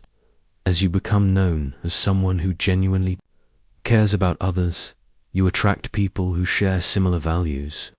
Your positive approach influences others to be more caring and appreciative in their own relationships. You become a source of light in a world that often feels dark and disconnected. I've watched thousands of people apply these principles over the decades, and the results have been consistently remarkable. Shy individuals became confident and socially engaged. Lonely people built networks of meaningful friendships. Struggling professionals transformed their careers by improving their relationships with colleagues and clients. Troubled marriages were restored through better communication and appreciation. But perhaps the most profound transformation I've witnessed is in how people feel about themselves. When you consistently practice these principles, you develop a deep sense of purpose and contribution. You know that your presence in the world makes others feel better about themselves and more connected to humanity. This knowledge creates a quiet confidence and inner peace that can't be shaken by external circumstances. The principles I've shared with you aren't just techniques for making friends, they're a way of living that honors the fundamental dignity and worth of every person you encounter. When you see each interaction as an opportunity to brighten someone's day, to help them feel valued, or to encourage their best qualities, you transform ordinary moments into meaningful connections. As I reflect on my life's work, I'm most proud, not of the books I've written or the recognition I've received, but of the countless letters I've received from people whose lives were changed by learning to connect authentically with others. They tell stories of marriages saved, careers transformed, and loneliness overcome through the simple application of these timeless principles. My deepest hope is that you will not just read these principles, but live them. Start today with one small practice. Remember someone's name, ask a thoughtful question, express genuine appreciation, or offer sincere encouragement. Notice how that person responds and how you feel about the interaction. Then tomorrow, do it again, and the next day, and the next. Not because you have to, but because you've discovered the joy of truly connecting with other human beings. As these practices become habits, you'll find that friendship is no longer something you struggle to find or maintain. It becomes something you naturally create wherever you go. The principles I've shared have stood the test of time because they're based on fundamental truths about human nature that will never change. In a world that often feels increasingly disconnected and polarized, these principles offer hope for building bridges of understanding and creating communities of genuine care. You now possess the knowledge that has transformed millions of lives. The question isn't whether these principles work, they do. The question is whether you'll have the courage and commitment to apply them consistently until they become part of who you are. The lonely, isolated life you may have known doesn't have to be your future. The meaningful, connected life you've dreamed of is within your reach. Take the first step today. Reach out to someone with genuine interest. Express heartfelt appreciation. Offer sincere encouragement. Listen with your whole attention. Smile with authentic warmth. Begin building the friendships that will enrich every day of your life. The world needs people who understand these principles and live them daily. Be one of those people. Start now.